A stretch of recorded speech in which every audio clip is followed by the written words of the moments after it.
இணைந்து உயர் நீதிமன்றத்தை நீதி கேட்டு எல்லோரும் மனு செய்தோம். ஆகவே பேசுவது அனைவர் சார்பாக பேசுகிறோம். அனைத்து வழக்கறிஞர்கள் வாதாடிய வழக்கறிஞர்கள் சார்பாக பேசுகிறோம். நீதியரசர் அவர்கள் 27ஆம் தேதி சென்ற மாதம் 27ஆம் தேதி நடந்த சம்பவம், அந்த அம்மையாருடைய நகை காணாமல் போனது, அவர்கள் அஜித்தை சந்தேகப்பட்டு திருப்புவனம் காவல் நிலையத்தில் கொடுத்த புகார், அந்த புகாருக்கு 27ஆம் தேதி ரசீது மட்டும் கொடுக்கப்பட்டது என்று அரசு தரப்பில் கூறப்பட்டது. 28ஆம் தேதி காலை 10:30 மணிக்கு தான் நகை காணாமல் போனது சம்பந்தமாக முதல் தகவல் அறிக்கை பதிவு செய்யப்பட்டது என்று அரசு தரப்பில் மூத்த வழக்கறிஞர் அடிஷனல் அட்வொகேட் ஜெனரல் மதிப்புக்குரிய திரு அப்துல் கான் அவர்கள் கூறினார். ஆகவே எஃப்ஐஆர் பதிவு செய்வதற்கு முன்பே மானாமதுரை டிஎஸ்பி அவர்கள் தலைமையில் செயல்படுகின்ற ஒரு ஹெட் கான்ஸ்டபிள் மட்டும் அதை லீட் செய்கின்ற ஒரு ஸ்பெஷல் டீமிடம் எஃப்ஐஆர் இல்லாத நேரத்தில் வழக்கு விசாரணை ஒப்படைக்கப்பட்டது. அந்த ஸ்பெஷல் டீம் அஜித்தையும் பின்னர் இரவில் அருணையும் மற்றவர்களையும் அவருடைய தம்பி நவீனையும் காவலில் இரவு முழுவதும் 27ஆம் தேதி இரவும் 28ஆம் தேதி காலை விடியங்காலை நாள் முழுவதும் திருப்புவனத்தை சுற்றி இருக்கக்கூடிய ஒரு 4 பகுதிகளுக்கு கூட்டிச் சென்று மிக கொடூரமான சித்திரவதை நடத்தினார்கள் என்பதை நீதிபதி கேட்டு ஆவேசப்பட்டு வருத்தப்பட்டு தன்னுடைய ஆணையில் குறிப்பிட்டிருக்கிறார். இறுதியாக மடப்புரம் கோவில் பக்கத்தில் பின்பக்கத்தில் இருக்கக்கூடிய ஒரு மாட்டு தழுவையில் இறுதியாக அஜித்குமாரை கூட்டிச் சென்று நீங்கள் ஒழித்து வைத்திருக்கக்கூடிய அந்த ஜுவல்ஸ் 10 சாவரின் ஜுவல்ஸ் எங்கே என்று கேட்டு அங்கே இருக்கக்கூடிய ஆஸ்பெஸ்டாஸ் ஷீட்டெல்லாம் பெரட்டி பார்த்து அது கிடைக்கவில்லை என்றவுடன் அவருக்கு தண்ணி கூட கொடுக்காமல் அவர் கண்ணிலும் வாயிலும் மிளகாப்பொடியை தூக்கி போட்டார்கள் என்பதையும் குறிப்பிட்டோம்.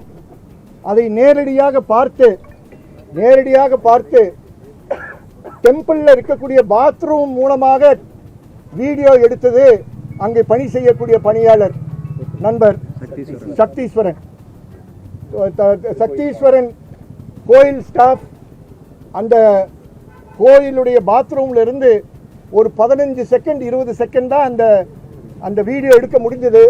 பயத்தில் எடுத்து பொறுப்புடன் ஒரு பொறுப்பான அரசு ஊழியர் தவறு நடப்பதை அமைதியாக பார்க்க கூடாது என்று அவர் பத்திரப்படுத்தி அது அங்க இருக்கக்கூடிய வழக்கறிஞர்கிட்ட கொடுத்து இன்று அதில் நீதிமன்றத்திற்கு கொடுத்ததில் நீதிமன்றம் நிஜமாக அங்கே நடந்த சம்பவங்களை பார்க்க முடிந்தது. இது போக அங்க இருக்கக்கூடிய இடத்தில் இருக்கக்கூடிய பொருட்கள், பைப்புகள், கம்புகள் எல்லாம் இருக்கக்கூடிய போட்டோஸும் நீதிமன்றம் பதிவு செய்தது. அரசின் தரப்பில் அவர்கள் கூறியது, காவல் நிலையத்தில் இருக்கக்கூடிய சிசிடிவி ஃபுட்டேஜ் நாங்கள் உங்களுக்கு கொடுக்க தயாராக இருக்கிறோம் என்று கூறினார்கள். ஆனால் கோவிலில் இருக்கக்கூடிய சிசிடிவி ஃபுட்டேஜ் அழிக்கப்பட வேண்டும் என்ற காரணத்தினால் 29ஆம் தேதியே காலையில் ராமச்சந்திரன் என்ற ஒரு சப் இன்ஸ்பெக்டர் அங்கே வந்து எந்த சீசர் மெமோவும் கொடுக்காமல் டிவிஆரை பறித்து சென்றார் என்று அரசு தரப்பில் கூறப்பட்டது. நாங்களும் அதை கூறினோம். அதற்கு பின்பு நீதியரசர் அனைத்து விஷயங்களையும் குறிப்பிட்டு போஸ்ட்மார்ட்டம் சர்டிபிகேட் டீன் கொண்டு வரவில்லை, கொடுக்கவில்லை என்ற புகாரின் காரணத்தினால் அவரை வரவழைத்து அவரிடமிருந்து சீல்டு கவரில் போஸ்ட்மார்ட்டம் பிரிலிமினரி சர்டிபிகேட்டை வாங்கி ரிப்போர்ட்டை வாங்கி அதில் 44 கொடூர காயங்கள் இருக்கு என்பதை அவர் குறிப்பிட்டு அதிர்ச்சி அடைந்தார். ஒரு சாதாரண கொலை வழக்கில் கூட இவ்வளவு காயங்கள் இருக்காது என்பதை நீதியரசர் குறிப்பிட்டார் என்பதை குறிப்பிட விரும்புகிறேன். அது முடிந்த பிறகு இறுதியாக தன்னுடைய அரசு தரப்பு முழுமையாக இது நடக்கக்கூடாத ஒரு சித்திரவதை, ஒரு வன்முறை என்று அரசு ஏற்றுக்கொள்கிறது என்று பொறுப்புடன் அரசு கூறியது என்பதை இங்கே கூற கடமைப்பட்டிருக்கிறேன். இறுதியில் நீதிமன்றத்துடைய ஆணை என்னவென்றால், மதுரை 4வது additional sessions judge John Sunderlal Suresh அவரை என்கொயரி ஆபீசராக நியமனம் செய்து, அந்த என்கொயரி ஆபீசரிடம் அனைத்து தஸ்தாவேஜுகளும் இதை சார்ந்திருக்கக்கூடிய சாட்சியங்களும் அவரிடம் 2-3 நாட்களில் ஒப்படைக்க வேண்டும். அவர் ஆய்வு செய்து 8/7/26க்குள் நீதிமன்றத்துக்கு தன்னுடைய அறிக்கையை முழுமையாக அவர் சமர்ப்பிக்க வேண்டும் என்ற ஆணை அவர்கள் குறிப்பிட்டிருக்கிறார்கள்.